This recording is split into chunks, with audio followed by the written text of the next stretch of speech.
Duna é o best-seller de ficção científica de Frank Herbert. O mundo do entretenimento era um antes de Duna e foi outro após Duna. A obra literária inspirou mentes de vários escritores e cineastas, como foi o caso de George Lucas em Star Wars e George Martin em As Crônicas de Gelo e Fogo, mais conhecido como Game of Thrones. Uma obra grande que teve sua adaptação para o cinema nos anos 80, uma série de TV nos anos 90 e agora com duas grandes adaptações dirigidas pelo cineasta Denis Villeneuve. Hoje vamos falar sobre como a religião no contexto político de Duna pode nos afetar direta e indiretamente nos dias de hoje. O que eu quero saber é: você vem comigo para essa aventura ou não?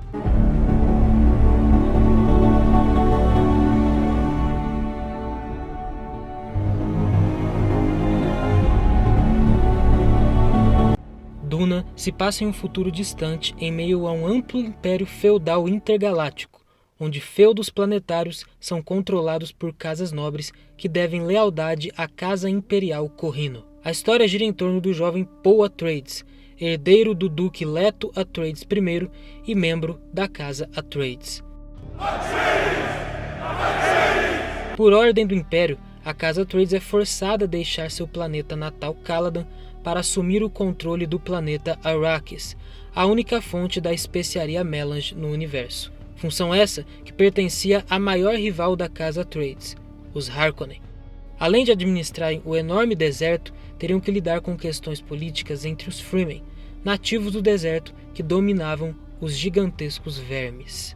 Porém, tudo isso não passava de uma jogada política do imperador Shadan Corrino IV, que se aproveitou da rivalidade entre Atreides e Harkonnen para seduzir o barão Vladimir Harkonnen, que viu a oportunidade de destruir a casa Atreides. O Duque Leto Atreides era um homem muito íntegro e bem visto perante todas as grandes casas, o que não era o caso de Shadan. Por esse motivo, ele se sentiu ameaçado, uma vez que as grandes casas poderiam escolher Leto como um eventual imperador em seu lugar. Shadan concede o domínio de Arrakis para os Atreides para caírem em uma armadilha da casa Harkonnen, vindo de uma traição inclusive de dentro da própria casa Atreides. Em uma noite, os Atreides se deitam para dormir e não amanhecem o dia. Em uma operação comandada por Rabban Harkonnen, todo o exército Atreides, juntamente com seu líder, o Duque Leto, foram sucumbidos. Mas ainda assim, conseguem escapar com vida pelo deserto seu filho Paul e sua esposa Jessica.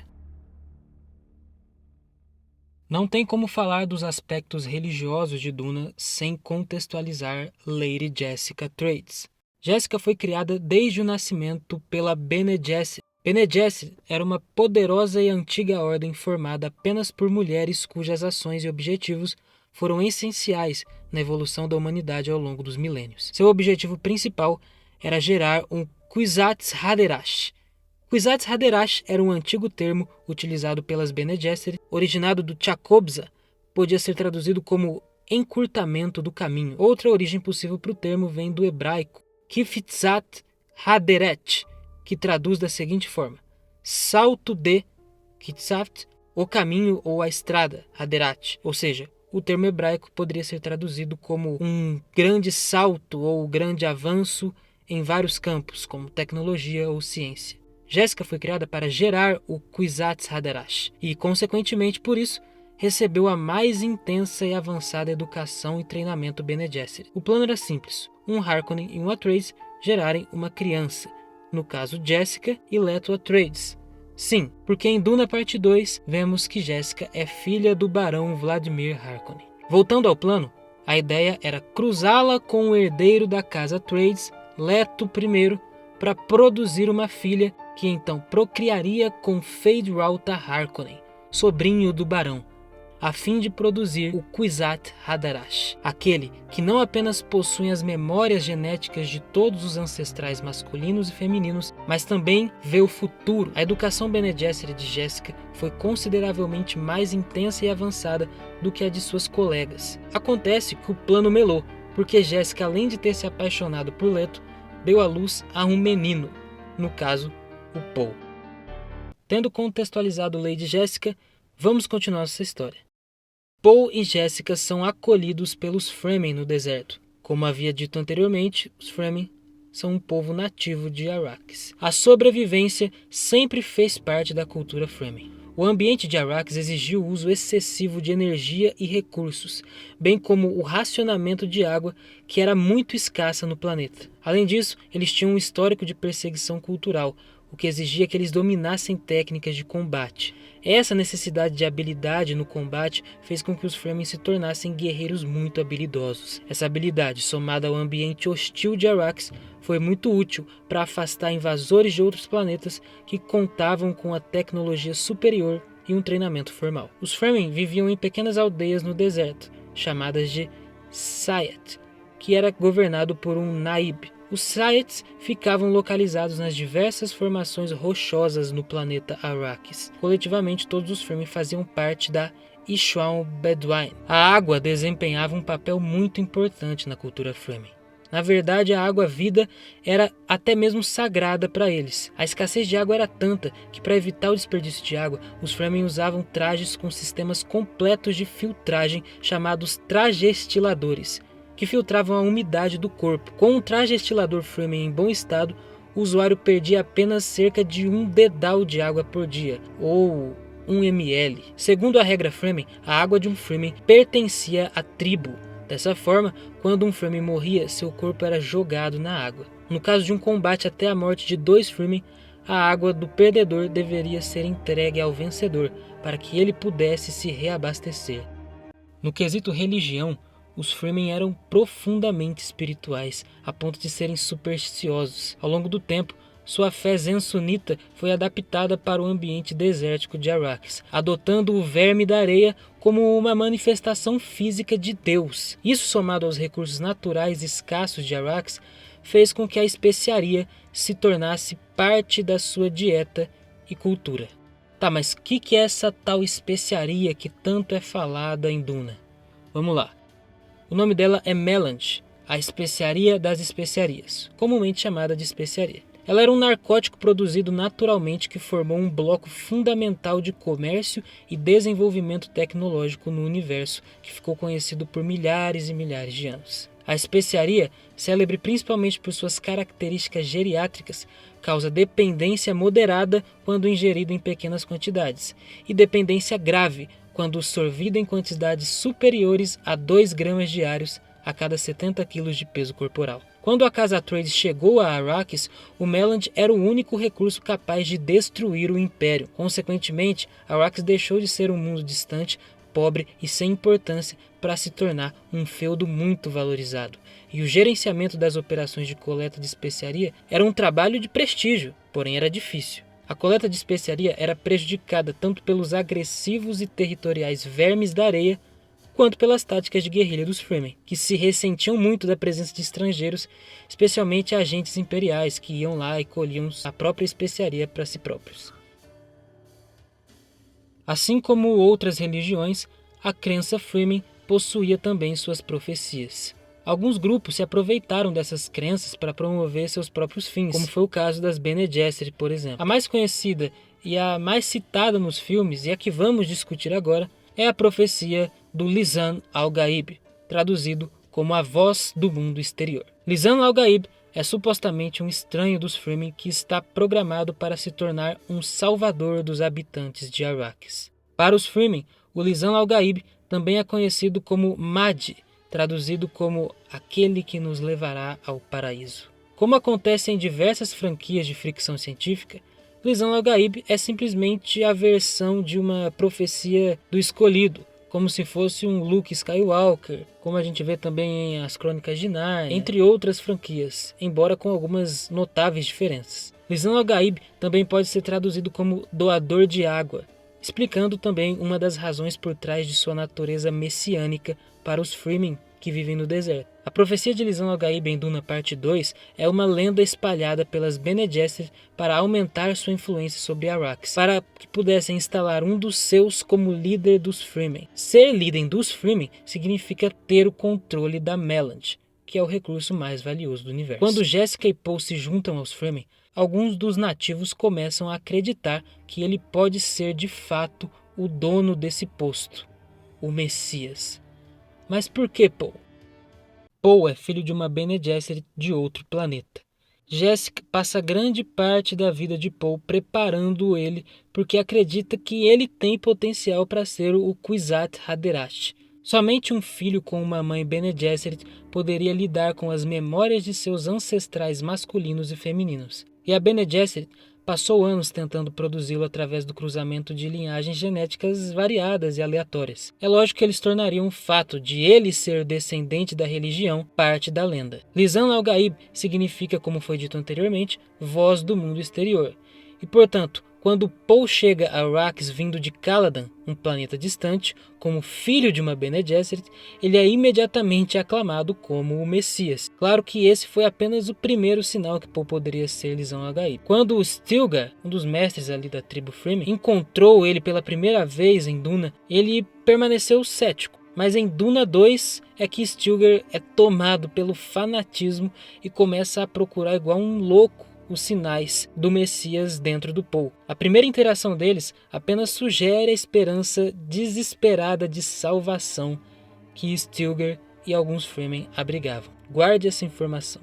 Outro fator era que Lady Jessica sobrevive à água da vida. Stilgar insiste que Jessica se torne a reverenda mãe da religião Fremen.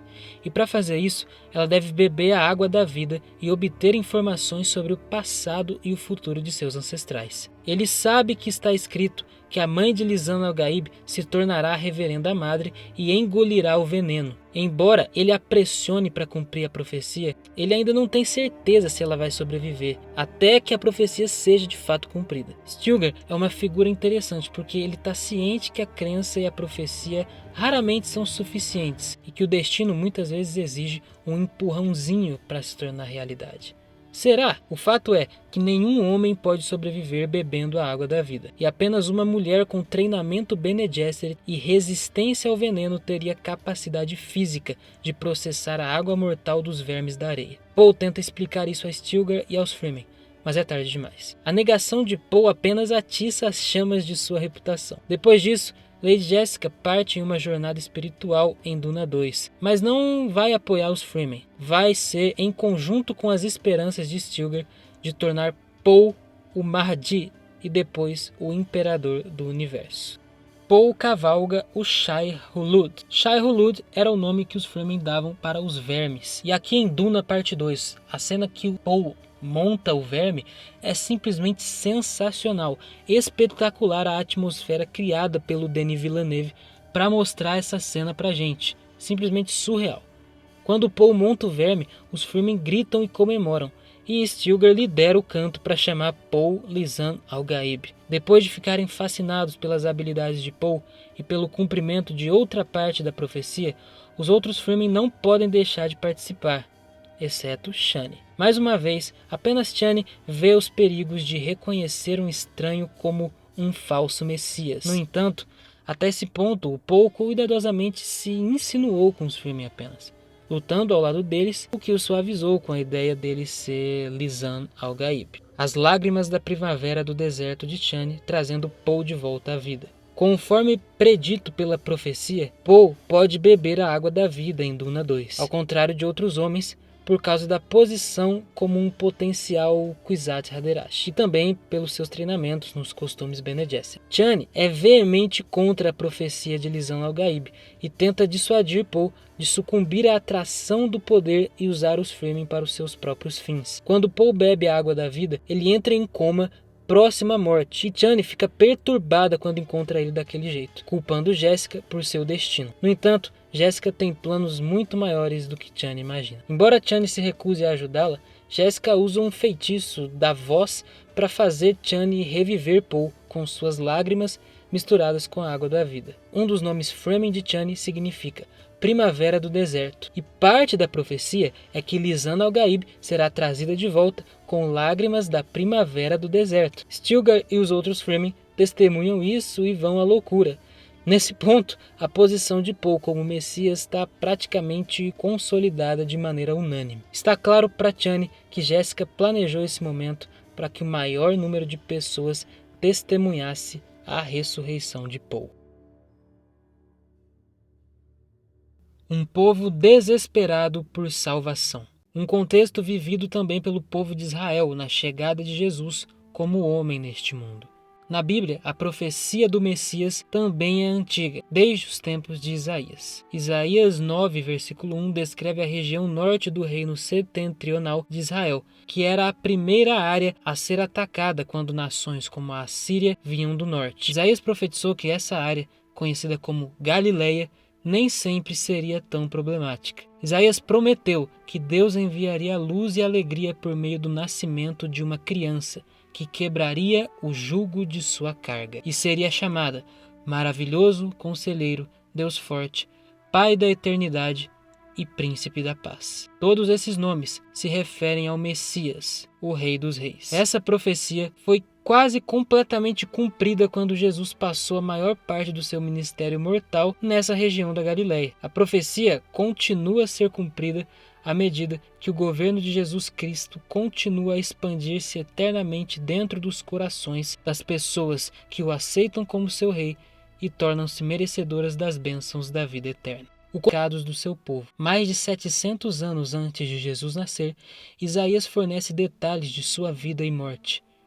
O Messias seria rejeitado. O Messias seria morto como um sacrifício vicário pelos pecados de seu povo. Ficaria em silêncio na frente de seus acusadores. Seria sepultado com os ricos e estaria com criminosos em sua morte. Mas também em Isaías 53, depois de profetizar que o servo sofredor de Deus sofreria pelos pecados do seu povo, o profeta diz que ele seria então cortado da terra dos viventes. Mas Isaías afirma que ele, o Messias, verá a sua posteridade e que Deus o Pai prolongará os seus dias. Isaías prossegue para reafirmar a promessa da ressurreição em palavras diferentes. Ele verá o fruto do penoso trabalho de sua alma e ficará satisfeito. Dito tudo isso, a missão do verdadeiro Messias aqui na Terra não foi inflar o ego de uma nação, liderar uma rebelião, muito menos vingar aqueles que haviam sido oprimidos pelos grandes impérios. Aqueles que seguiam Deus verdadeiramente viviam satisfeitos na vontade dele e em sua justiça. O Messias morre por um povo e não para provar um ponto. O Messias se entrega, não ataca. Métodos humanos não fazem parte da natureza do Messias. Ele doa a sua vida para servir um povo e não para usá-lo para chegar ao poder mundano. Paul Atreides ser o Lisan al-Gaib também diz muito mais sobre o povo Fremen, mais do que o próprio Paul, que consequentemente foi conduzido para chegar onde chegou. Os Fremen queriam acabar com a perseguição de anos, se tornando então os dominadores, e agora então os escravizadores. Fé baseada em egoísmo, anarquia, leva a fins catastróficos. E um deles é o fanatismo religioso, que cega e faz com que o homem cometa atrocidades. De um lado, fariseus que mataram o Messias para não estarem errados. De outro, os Fremen, mestres mentores, forçam um Messias para estarem certos. Fanatismos com meios diferentes, mas com fins idênticos. Claro que a história de Duna no cinema ainda não acabou e ainda precisamos dessa conclusão. Mas como poderia um Messias trazer salvação para um povo que tem seus planos baseados em vingança? Duna também nos mostra que política e religião definitivamente não conseguem andar juntas. Todos os aspectos religiosos aqui são baseados em crenças políticas. Ou seja, a profecia poderia ser cumprida ali de fato, mas toda a esperança era falsa. Será que temos agido assim, colocando nossos próprios ideais à frente de pessoas, à frente do real propósito? Os anos aqui na Terra se passaram, mas a profecia é de que a história vai se repetir. Que trechos e obras como essa, como Duna, nos ajudem a estar do lado certo, do lado da verdade do Messias e a falsos profetas que se rendem a decretos políticos para agradar suas nações. Nós devemos ser o povo de Deus, que fica firme perante a qualquer decisão e que ignora preceitos políticos ou leis de homens, para seguir fielmente os princípios daquele que um dia morreu para nos salvar.